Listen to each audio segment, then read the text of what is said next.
Vous écoutez Discussion entre coachs, une émission pour le partage des connaissances d'entraîneurs d'ici et d'ailleurs.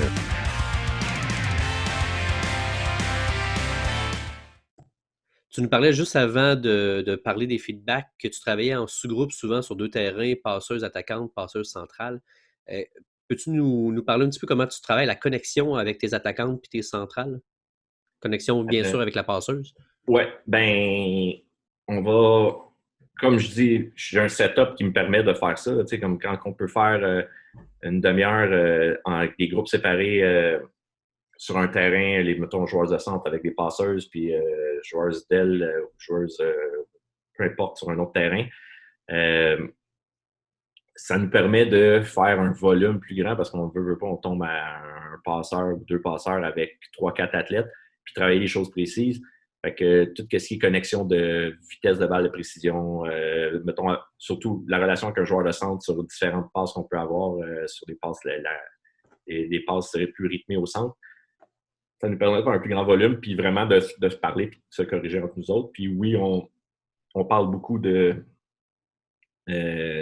feedback. La feuille de centre va dire il me semble que j'étais en retard, ou puis souvent on va demander au coach, c'est-tu moi qui est en retard ou la passe qui était trop vite? On essaie de placer ces choses-là. Encore là, début de saison, très directif. Plus tard, ça va être vraiment un feeling, ça va vraiment être plus, on va parler de rythme, on va parler, il faut que ça soit plus rythmé, il faut que ça soit moins rythmé. C'est encore là faire un gauge, la pratique avant ton provincial, si tu es en train de dire ah non, toi, je faudrait que tu baisses la balle. Non, je pense que toi, tu étais trop vite. Là, je pense qu'on n'est pas à bonne place non plus.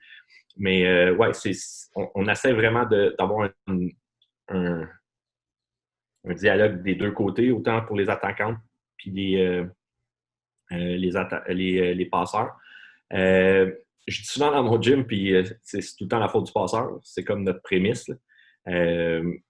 Puis, tu sais, oui, on va avoir un dialogue, tout ça. Dans un match, un attaquant va pas le droit de dire hey, il me semble qu'il était collé, tout ça, mais il faut qu'il ait fait quelque chose avant. Donc, on part de la prémisse qu'il faut améliorer le contact d'avant. Fait que la passeuse reçoit une réception, elle essaie d'améliorer le contact, puis l'attaquant doit essayer d'améliorer ce contact-là.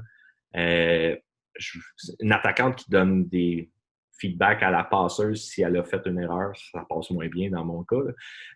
Ça va tout le temps être comme fait, améliore le contact, puis après ça, on va en parler. Puis je le dis ouvertement, puis c'est presque une joke dans notre gym, là, mais je vais souvent dire à l'attaquante, tu sais, comme là, en ce moment, qu'est-ce que tu viens de faire? Ça marche pas. Mets la balle, tu sais, comme avec la balle que tu avais une passe LED. On sait tout. Tout le monde dans le gym sait que cette passe LED était LED, la passeuse, c'est bien sûr.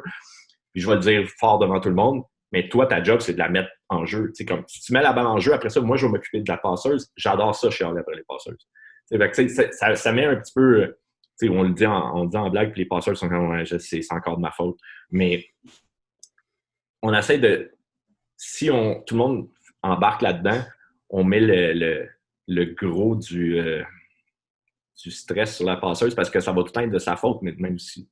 Encore là, on revient à. On a choisi la bonne personne parce que cette personne-là a une tête, puis elle comprend, puis elle embarque dans ce système-là, puis elle aime ça.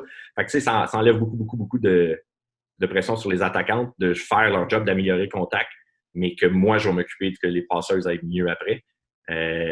C'est pas mal plus facile de choisir une bonne personne pour gérer cette pression-là, puis de mettre le stress de bien faire les choses sur une personne que sur toutes tes attaquants. Puis je dis pas ça, c'est pas négatif ou dire si l'attaquante n'a pas à gérer le côté, elle essaie d'améliorer le contact, ben ça va être pas mal plus facile que avoir la pression de faire plein de choses. Puis, quand c'est dit ouvertement, clair, puis à la limite, on en rit, là, que c'est tout le temps la faute du passeur, ben c'est ça. C'est une façon de procéder. Je ne dis pas que c'est la bonne, là, c'est la mienne. On en parle entre nous autres. Puis encore là, c'est d'avoir la bonne athlète qui est capable de dire elle a eu une méchante bonne game, mais ses attaquantes n'étaient pas bonnes cette journée-là. Puis ça va peut-être avoir l'air que la passeuse a eu de la misère cette journée-là, mais c'est ça. On le travaille comme ça. Mais tout ce qui est en entraînement, on essaie d'avoir le plus de feedback possible entre les, entre les athlètes, autant pour tout. Là. On commence en début de saison avec, mettons, 16 athlètes dans notre gym. On est 2 assistants, 3 assistants avec moi. On est un groupe qui entre-coach tout le temps. C'est souvent les plus grosses choses qui ressort là, mettons, d'une athlète qui vient voir un entraînement qui n'est pas habitué dans cet environnement-là, c'est ah ouais, elle va me coacher aussi. C'est comme, ils font des drills, puis la fille, attention, ton épaule était en arrière en réception. Puis ils s'aident entre eux autres. Au début, ça peut paraître comme, là, t'es pas ma coach, mais c'est vraiment quelque chose d'entraide. Ça, c'est beaucoup une culture d'équipe qui a commencé à. Enfin, une des personnes qui a vraiment mis ça, c'était notre demoiselle qui travaille en préparation mentale, Marie-Hélène, qui a vraiment instauré ça avec des filles comme, tu voulait s'améliorer, ben regarde, demande à ta coéquipière de te filmer pendant l'entraînement. C'est pas Dan qui va sortir son sel pour essayer de voir si tu avais des défauts, mais vous êtes capable, vous êtes 2 à la même position, vous êtes capable de vous aider sans que ça nuise à l'entraînement, puis tout le reste continue. Il y a des moyens de s'entraider. Puis avec ça, ben, ça fait des boules de neige, puis tout le monde est là pour aider l'autre personne. Que ça soit quand il y a quelqu'un qui fait une action dans un entraînement de volleyball, il y a quelqu'un qui est en arrière en train probablement d'attendre ou d'attendre de faire son tour. Si cette personne-là boit de l'eau et regarde le plafond, elle n'est pas en train de s'améliorer. Si elle est en train de regarder l'autre, de savoir qu'est-ce qu'elle fait de bon ou pas bon, elle est en train de s'améliorer. C'est un peu la même chose qu'on applique avec les passeurs. Les passeurs, quand on fait de l'individuel, ben, ils regardent l'autre, puis s'ils sont capables de corriger, ben, ils s'améliorent. Ça ne veut pas dire que, ça se peut qu'ils regardent et ils disent, la première année, elle regarde la troisième année et elle dit j'ai aucune idée qu'est-ce que j'y dirais pour la corriger, mais elle essaye de trouver quelque chose. Si elle regarde à terre, elle n'apprend rien. Les lignes de plancher dans un gym sont tout le temps à la même place. Ils ne changent pas de couleur, mais si elle essaie de voir ce que l'autre passeur se fait pas correct, à un moment donné, elle entend mes feedbacks, elle entend c'est vrai, j'ai vu, c'est vrai, elle était mal placée.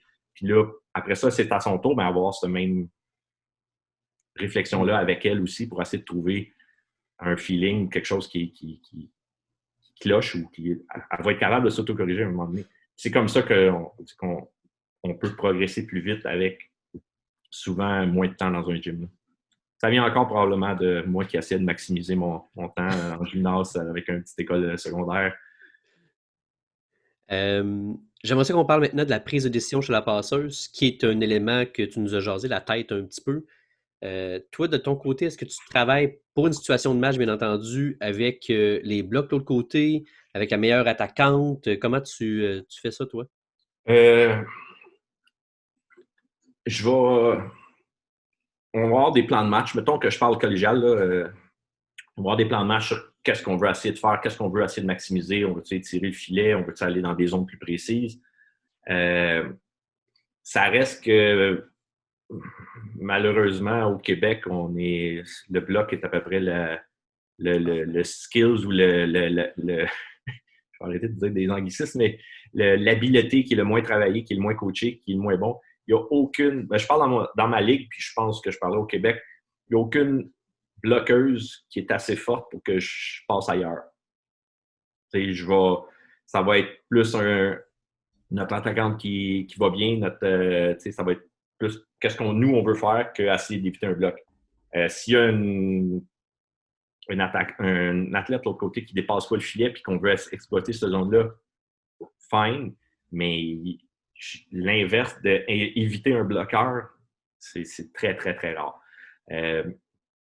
Puis c'est une des choses que j'essaie de travailler plus dans mon gym, le bloc, ou en tout cas d'avoir des ratios de bloc attaquant, attaque-bloc qui ressemblent à ce qui est dans un match. Parce qu'un match, à chaque fois qu'il y a une attaque, normalement, si ça va bien, tu as 2 blocs. Ouais. Puis mettons, au pire aller, tu as un bloc. Puis si tu as un bloc puis un attaquant, l'attaquant a vraiment un grand avantage.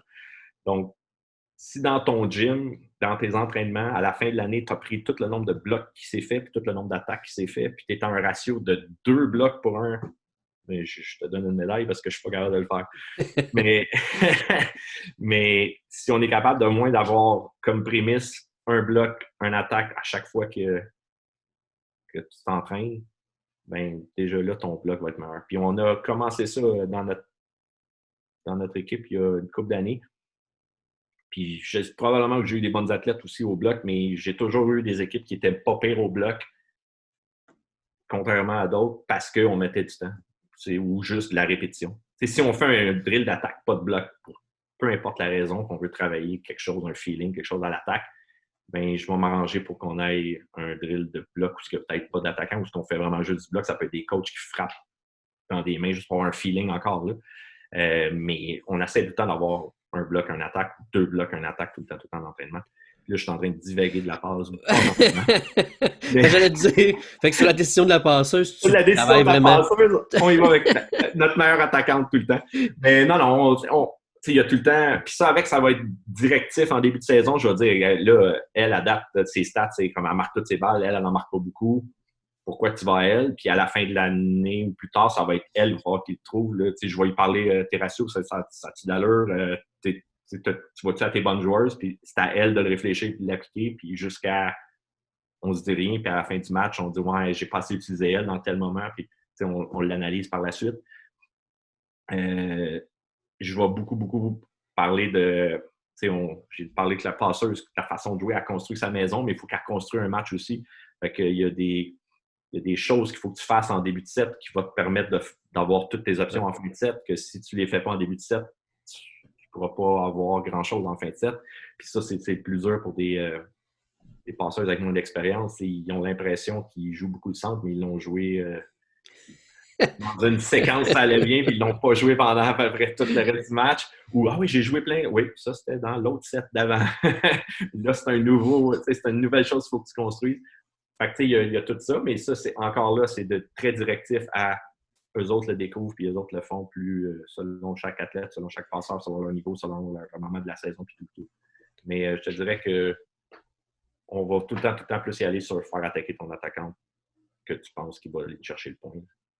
Puis est-ce que cette décision-là change selon la réception? Parce qu'on sait qu'au volley, la plupart de nos récepts ne sont pas nécessairement à la place où stratégiquement ça va aider. Est-ce que tu le travailles aussi? On va travailler. En gros, on travaille les worst case scenarios, le pire qui peut arriver. On les travaille, on travaille hors système, tout ça. On ne peut pas demander d'espérer, de se placer dans une façon de hors système. On va tout le temps espérer la réception parfaite. Elle l'est rarement. On a des moyens d'améliorer le contact pour l'attaquante, puis que l'attaquante améliore le contact. Mais encore là, si la réception n'est pas bonne, puis ton plan de match est d'aller en 2, puis tu ne peux pas y aller, ou tu vas y aller, ça va être un jeu risqué, mais c'est encore là le passeur à aller. Il faut qu'un passeur soit capable de bien calculer les risques, puis d'y aller aussi avec ce qui en ce moment-là, va faire du sens pour la situation précise. Puis là, ça revient un petit peu à ce que je dis au début. Mettons, avec une passeuse qu'on cadre à vraiment être à la limite robotique, d'être capable d'aller se placer un petit peu n'importe où pour faire une belle trajectoire pour attaquer son attaquant. C'est pas flashy, c'est pas rien, mais il y a des moments où ce que tu peux mettre la switch à...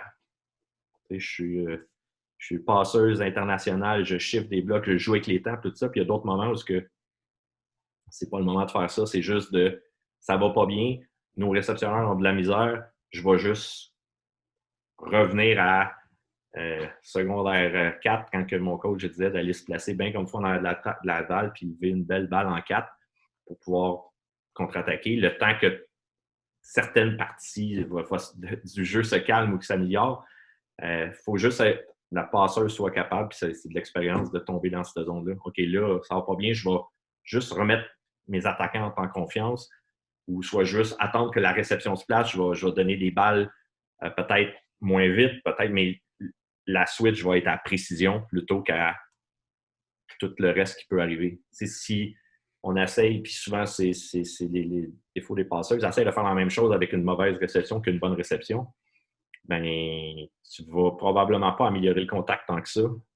Puis l'attaquant va être dans une situation où ça va être un petit peu plus dur. Puis étant donné que le volley, c'est comme le sport ultime d'équipe où ce que tu dépends tellement du contact d'avant de tes coéquipiers, il faut que tu sois capable, il faut qu'il y ait un genre de tampon des fois entre les deux où ce qui va, bon, OK, on retombe dans une chose plus safe. Puis c'est pas de tomber dans. Puis c'est l'erreur de souvent les passeurs, ils vont tomber dans une chose plus safe pour 5 matchs, 5-7. Quand ça devrait être un moment précis, ça va pas bien là, OK, ça va bien, OK, on replace notre réception, on se replace un petit peu, hop, on commence à avoir du rythme un peu partout, puis de retourner à notre plan de match. Un plan de match, si tu le suis à la lettre comme coach ou comme athlète, sans déroger de ça, selon la situation, ça va pas bien aller. Il faut que tu sois capable de dire, de reculer, puis OK, là, on va faire ça, puis hop, on revient à notre plan de match, puis d'être tout le temps en train d'analyser, ça marche pas, puis qu'est-ce qu'on fait?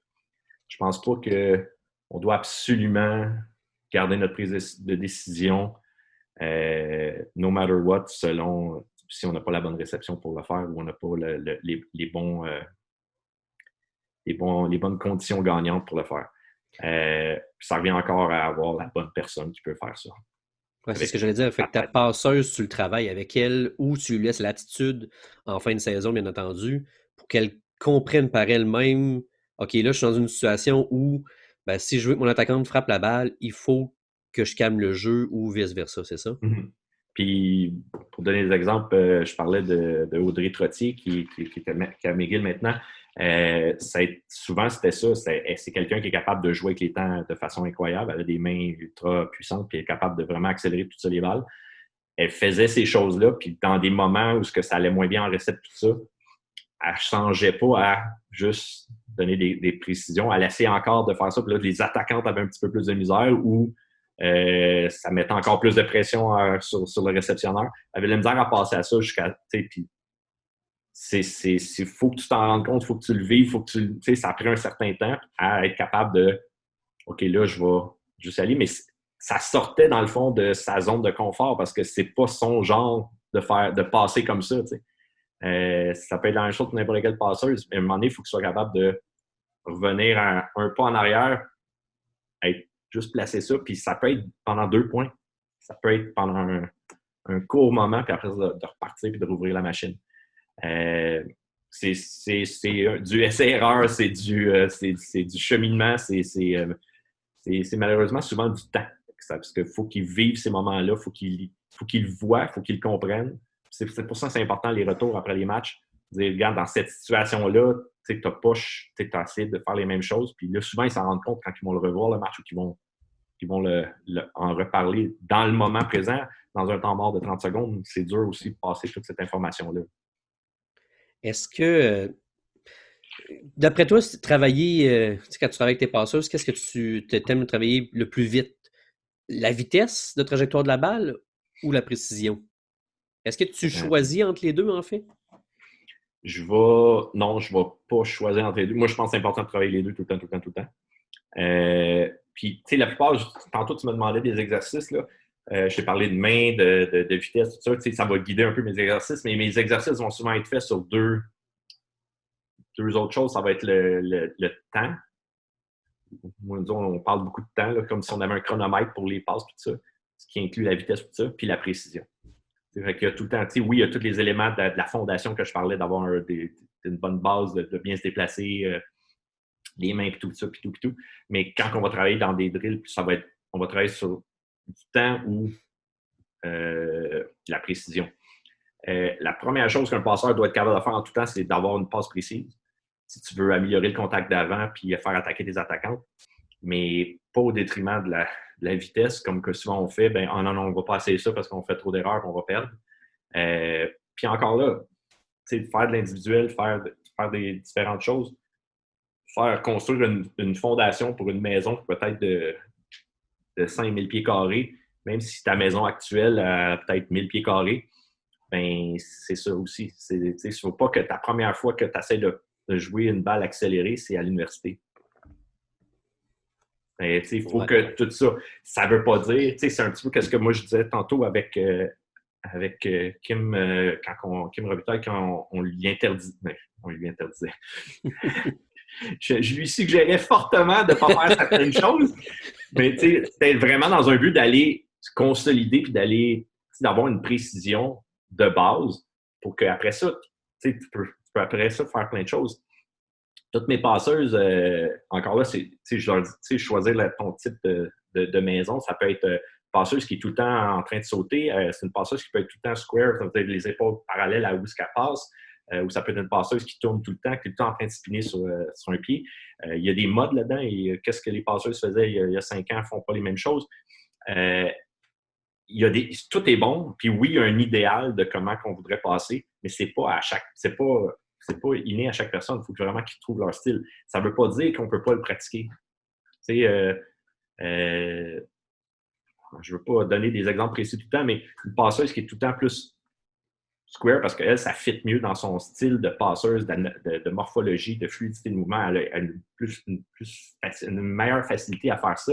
Ça ne veut pas dire qu'en entraînement, je travaille pas à tourner sur un pied, tourner sur l'autre pied, des choses de base. Il faut qu'on soit capable. C'est la même chose avec la vitesse, la précision. On faut être capable de jouer vite, tout ça. Mais la vitesse vient avec d'autres choses. C'est pas juste une question du passeur. Oui, le passeur peut accélérer le jeu, mais il faut que les attaquants en aient vu. Il faut que les attaquants, la défensive, les soutiens, tout accélère quand on accélère une balle à l'aile. Toutes les parties du match de volleyball doit suivre.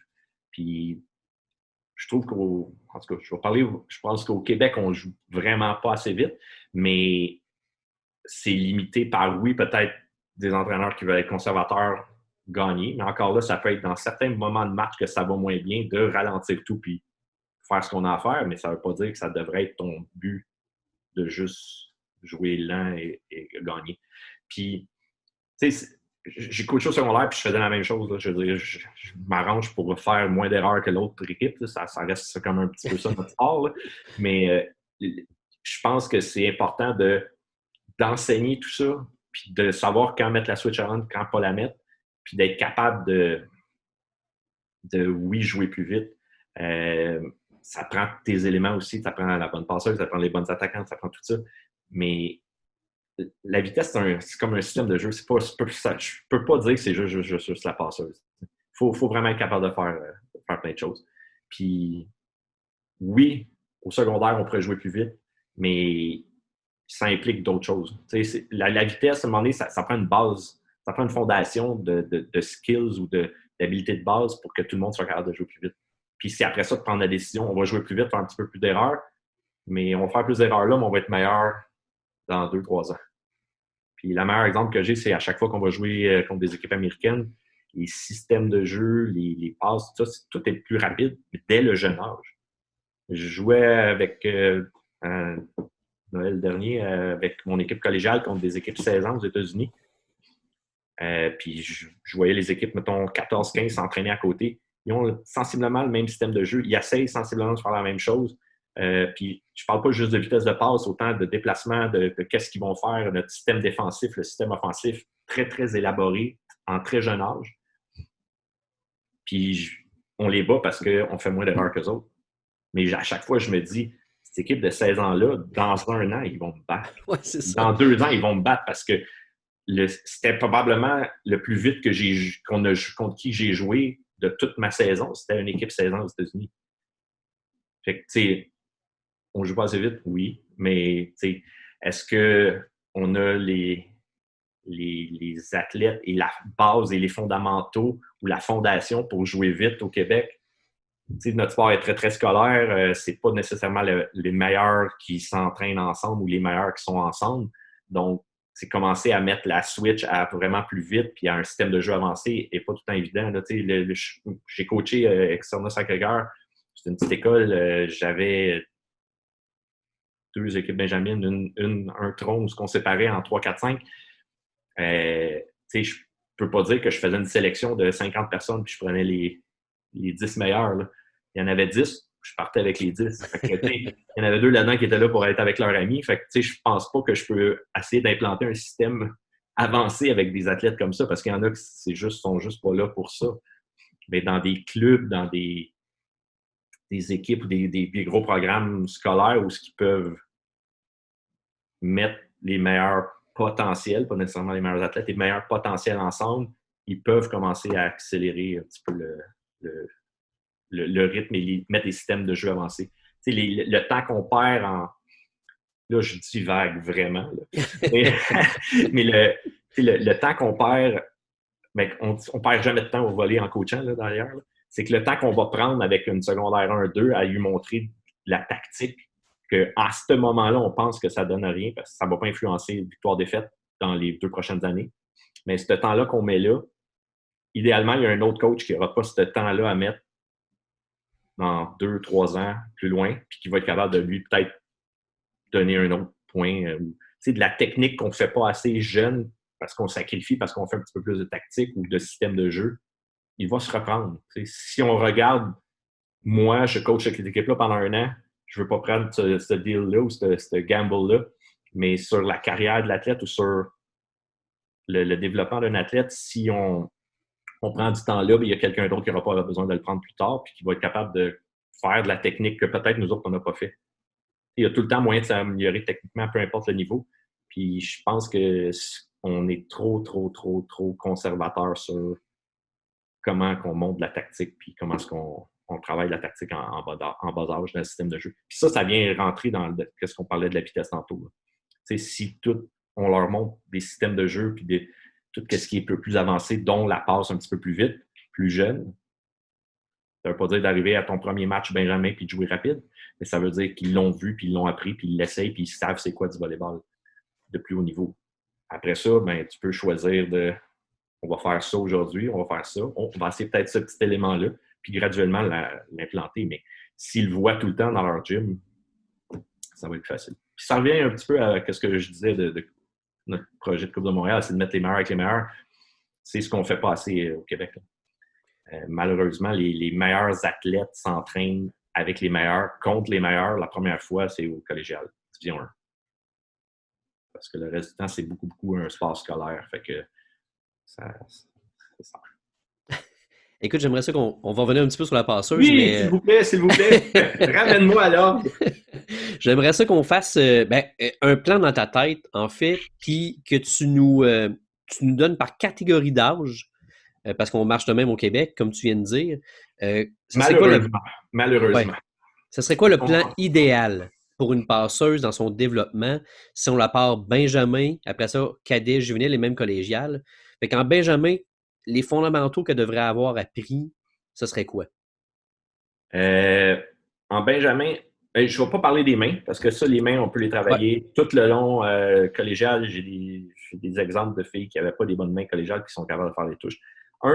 Première chose, j'ai entendu l'entrevue avec Olivier Trudel qui disait que des fois, des filles arrivaient à l'université et devaient faire une touche. C'est vrai.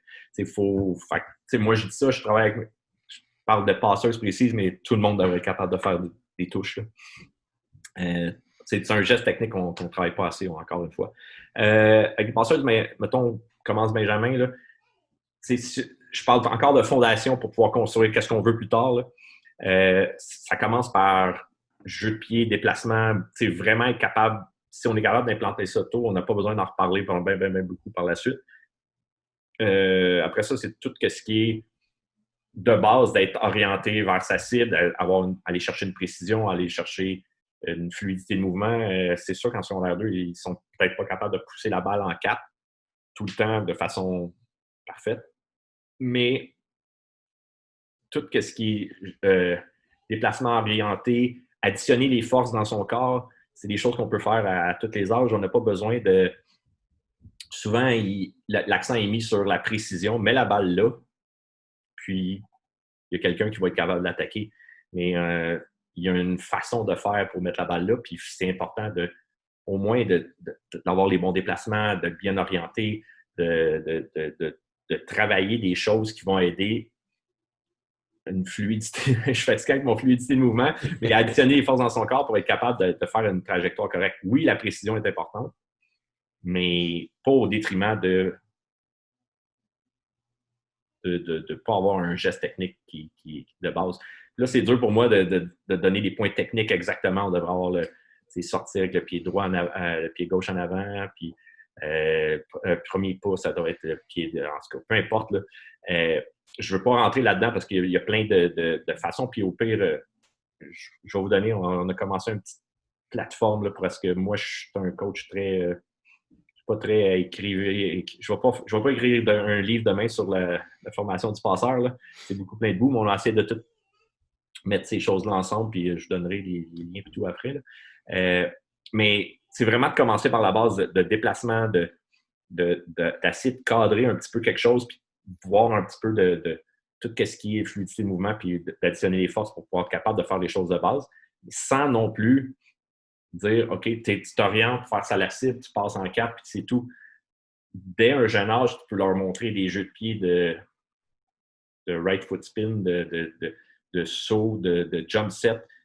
Est-ce que tu vas l'utiliser là? Non, mais c'est bon de construire une fondation pour que le coach en secondaire 3, 4 va être capable de faire ça, puis c'est un geste qu'elle a déjà fait. C'est la même chose si on fait des warm-up en secondaire 1-2, pourquoi on ne leur montre pas des déplacements de bloc?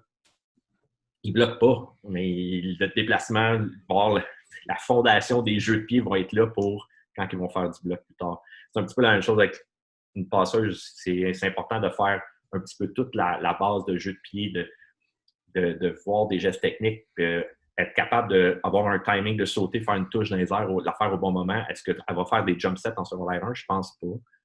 Mais ces petites fondations-là, ces petites graines-là qu'on plante, ben, vont être capables de récolter quelque chose plus tard. Après ça... En Benjamin, en fait, ce que je comprends, c'est que tu parles plus de fluidité puis de la mécanique pour pouvoir pousser une balle. Oui, entre autres, mais je ne vais pas négliger tout ce qui est jeu de pied, que je vais être capable de prendre cet élément-là puis le mettre dans quelque chose de super avancé après. Fait que c'est important de voir qu'est-ce qui se fait plus loin pour être capable de leur faire des choses, des morceaux de cette chose-là plus jeunes, qu'ils vont être capables de mettre ensemble après. T'sais, si on est... Puis la meilleure exemple, je voyais un camp de volleyball aux États-Unis. On était un camp d'entraînement à Orlando il y a quelques années. Puis il y avait un camp, ça avait l'air un camp de passeuses, mais il y avait comme c'était des passeuses de 14-15 ans, ils étaient toutes alignés au filet, peut-être 7-8 de suite, puis ils faisaient tous des jeux de pied. C'était robotique, c'était à la limite, ça avait l'air de l'armée, là. Mais ils pratiquaient des jeux de pied que OK, tu sors ça, tu sautes, puis tu retombes à orienter vers une cible. Ben, ça préparait. Je suis pas mal sûr que tous ces athlètes-là passaient pas, faisaient pas ça dans un match en ce moment, mais c'était des jeux de pied puis des skills de super avancés que mes passeuses collégiales ne maîtrisent pas encore.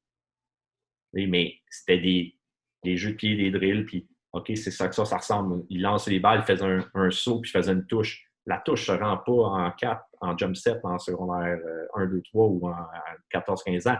Mais le timing de quand la toucher, quand la prendre, puis de jouer avec ça, on peut le montrer à n'importe quel âge. Je le teste avec des très, très, très jeunes athlètes que je connais, que je suis capable de lancer les balles, puis d'avoir du plaisir, puis essaye de faire telle affaire en sautant, puis ils sont capables de le faire très jeune. C'est juste que si tu implantes ça jeune, après ça, on est capable de construire. Ça revient à avoir une fondation la plus grande possible, la plus solide possible. Après ça, en cadet, on peut commencer à parler de jump set tranquillement, pas vite, de peut-être accélérer les balles, mais encore là, ça prend une fondation qui est faite solide. Puis plus ça va, ben juvénile, c'est la même chose. Après ça, il va y avoir les passes plus rapides au centre, il va y avoir peut-être jouer un petit peu plus avec les temps, peut-être il y a la passe. Même chose pour passer en deux, il n'y a aucune athlète, nous autres, mettons, au Québec, en secondaire 1-2 qui passe en arrière parce qu'on joue un système avec deux passeurs. Mais ça ne veut pas dire qu'on ne peut pas leur montrer comment faire des touches arrière pour que la première fois qu'ils font une touche arrière, c'est pas quand ils ont appris le nouveau système de jeu en secondaire 3-4. Là, il faut qu'ils apprennent à faire une touche arrière et ils n'en ont jamais fait. T'sais, ça peut être fait au mur, ça peut être fait de plein de façons. Après ça, ben, je vais venir le collégial des points techniques, mais là, j'ai beaucoup de misère à dire ça précis parce que je vais vraiment travailler individuellement avec chaque athlète où je vais dire, OK, on va aller plus là, on va aller plus là, puis on va essayer de trouver sa maison qu'on va construire ensemble. Mais c'est ça. J'ai de la misère à mettre des points précis. Mais oui, moi, je parle vraiment d'avoir une base, une fondation solide, puis après ça, de construire ce qu'on est capable de construire avec chaque athlète. Ça vient un peu... Je me suis toujours analysé un petit peu pourquoi que j'étais comme ça plus, mais j'ai coaché, comme j'ai dit, je ne faisais pas vraiment de volley. Là. Je ne suis pas un gars qui vient du volley, je faisais du ski. J'ai enseigné le ski pendant de nombreuses années, puis tout ce qui est de l'analyse biomécanique, puis de chaque geste va amener une fluidité, puis va amener une façon de descendre, d'aller chercher de la vitesse, d'aller chercher ça. Si dans ton corps, tu te bats, ça ne marchera pas sur des skis. T'sais. Mais je pense que ça vient un petit peu de là. Je suis beaucoup, beaucoup analytique à changer les choses, puis je veux tout le temps aller chercher un feeling, une fluidité de mouvement. Fait que, c'est beaucoup, beaucoup du one-on-one. J'ai de la misère à mettre un cadre de dire ça, faut qu'est-ce qu'une passeuse secondaire 3 ressemblerait à ça. Parce que si j'avais dit ça, mettons, Kim Robitaille qui a commencé à passer après son secondaire 5, ça rentre pas dans qu'est-ce qu'on veut parler, qu'est-ce qu'on voudrait en Benjamin, tout ça. Mais c'est une fille qui avait une fondation qui était quand même solide, était habile, elle était capable de se déplacer, elle avait de base des bonnes mains. Puis ça a été facile après ça d'essayer de cadrer tout ça. Fait que c'est pour ça que j'aime ça, mais j'aime pas ça non plus, avoir une listing. En secondaire 1, ça va être capable de faire ça, tu vas faire ça. Travailler la plus grande fondation possible pour que quand vous allez construire votre maison, elle va pouvoir être la plus grosse possible. Puis on ne sait pas comment gros puis combien d'étages tu vas pouvoir mettre. Si tu as le goût plus tard de rajouter une grosse pièce à côté d'un cinéma maison avec un jacuzzi dans le coin, ben, ta fondation est capable de le tenir. L'important, en fait, c'est qu'il touche à tout. Ben, il faut qu'il fasse le plus possible. Puis souvent, au secondaire, on ne met pas les bonnes athlètes, j'ai parlé des mains, mais souvent, ta meilleure athlète dans ton groupe, ça doit être elle que tu vas travailler à la passe. C'est capable de faire plein de choses. Elle a déjà une fondation, elle est déjà très athlétique, elle est capable de faire les choses. Normalement, c'est ta meilleure attaquante aussi, par expérience. Fait que là, tu ne veux pas la mettre là parce que, tiens, je serais plus capable d'attaquer. Mais ton athlète qui touche au ballon à chaque échange, ou généralement, tu veux qu'il touche au ballon à chaque échange, fais attention à ce qu'il soit comme le meilleur possible. Il y a très, très longtemps, j'ai eu la chance d'avoir Jennifer Thompson, je ne sais pas si en tout cas ceux qui la connaissent, là, qui a passé par notre programme. Dans cette fille-là, c'était une athlète de base, elle faisait du basketball, elle faisait tout. Elle avait probablement les pires touches que j'avais vues de ma vie en secondaire 2, là, mais je l'ai quand même mis à la passe. Puis, parce que je voulais essayer de développer quelque chose. Est-ce qu'elle a fini passeuse? Non, oui. En tout cas, elle a fait de tout. Mais même à un moment donné, en secondaire 4, je pense qu'elle était attaquante avec mon équipe cadet. C'était notre meilleure attaquante, bien entendu. Puis elle jouait en juvénile, en 18 ans et moins, avec, dans ce temps-là, c'était Julien Paquette. Puis elle était passeuse dans cette équipe-là. T'sais, elle faisait les deux pendant une année complète, à quand même du bon niveau, mais ça aurait été facile. Puis le premier réflexe de coach, ça aurait été de la mettre à l'attaque.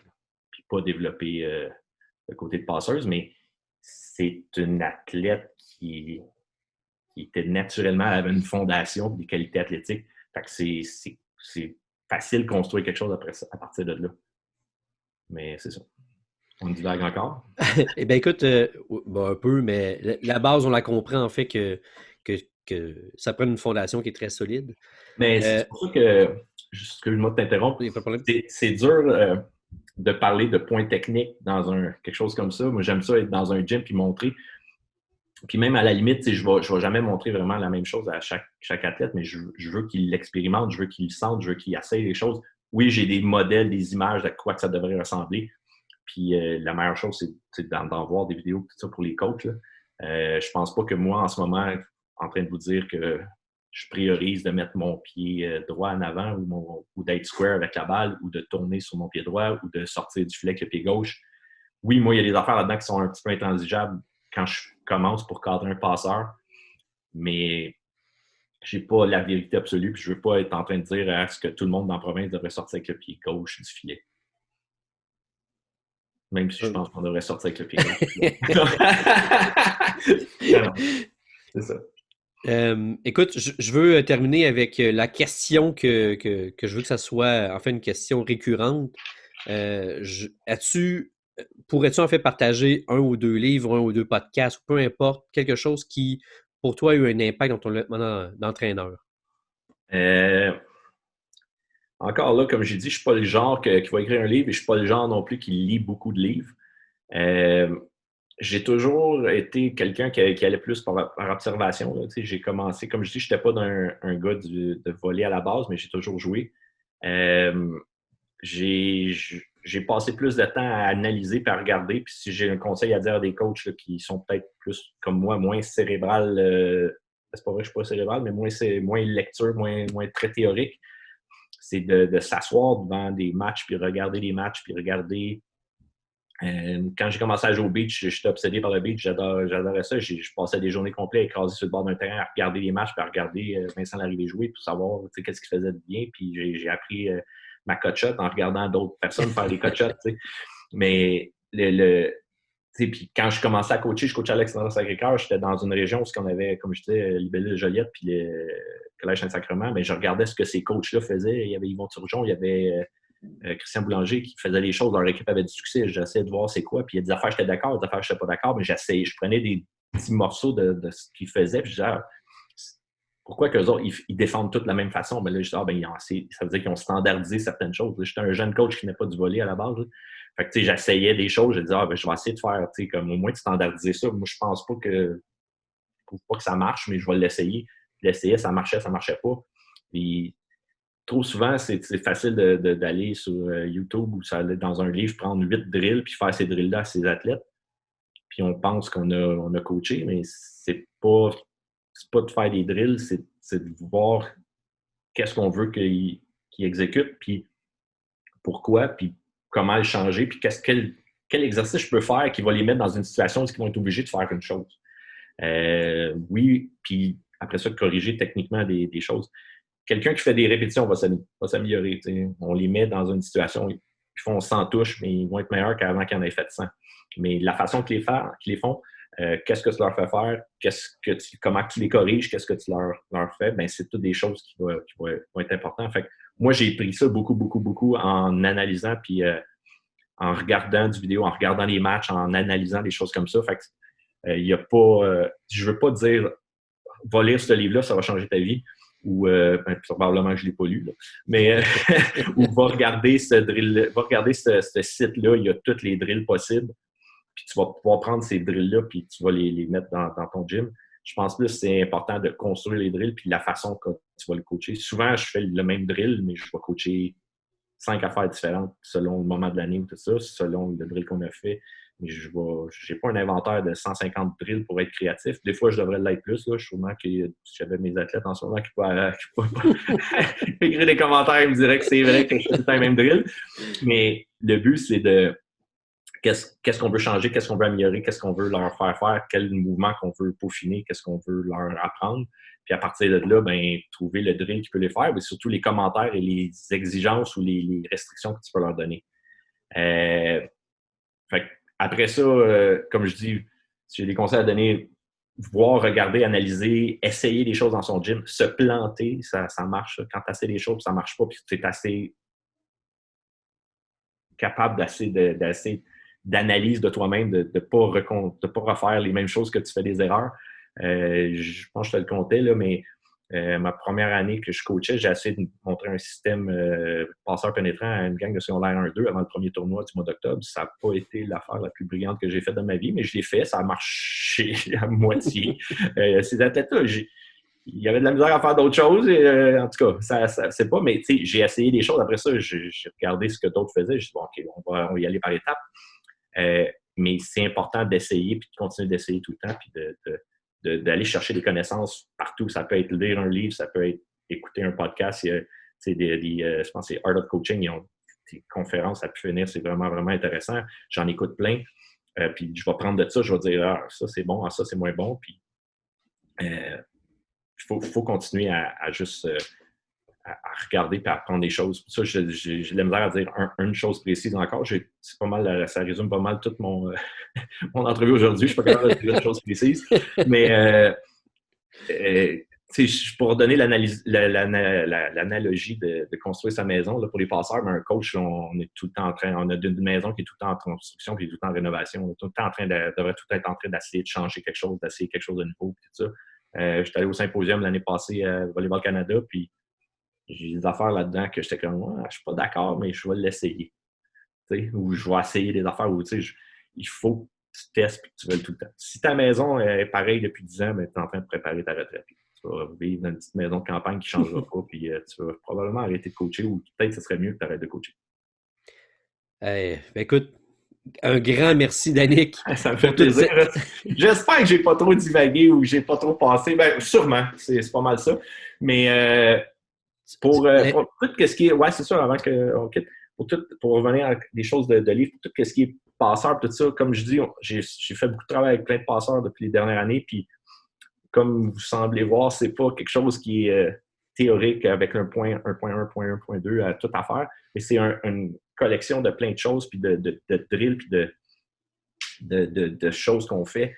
Puis j'ai commencé il y a quelques temps, un début j'essaie de mettre une plateforme pour les passeurs, une place où ils peuvent aller voir des vidéos ou de parler avec d'autres passeurs. Puis on est en train de faire ça. J'étais avec deux, trois autres passeuses que j'ai coachées dans le temps qui veulent s'investir. Puis on veut que ça soit quelque chose de très, très coopératif. Autant qu'on va peut-être donner des cliniques, des choses comme ça, mais autant que les passeurs vont pouvoir parler avec d'autres passeuses.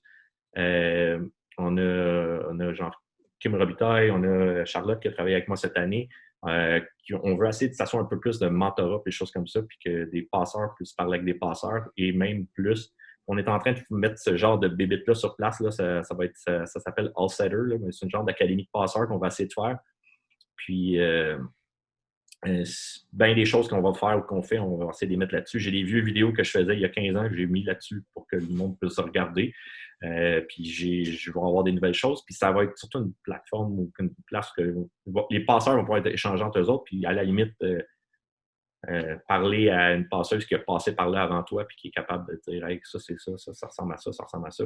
Puis je voulais faire ça avec des passeurs parce que moi, je veux pas faire ça juste moi-même, mais je veux que ces personnes-là, tout le knowledge qu'on a créé ensemble, que ça continue, puis que ces personnes-là sont bonnes, puis sont capables de le transmettre, qu'ils le transmettent à d'autres. Puis en espérant qu'un jour, comme notre province soit reconnue pour tout le temps les meilleurs passeurs qui sortent du Canada, ils sortent du Québec, puis et même plus. Ben, merci énormément.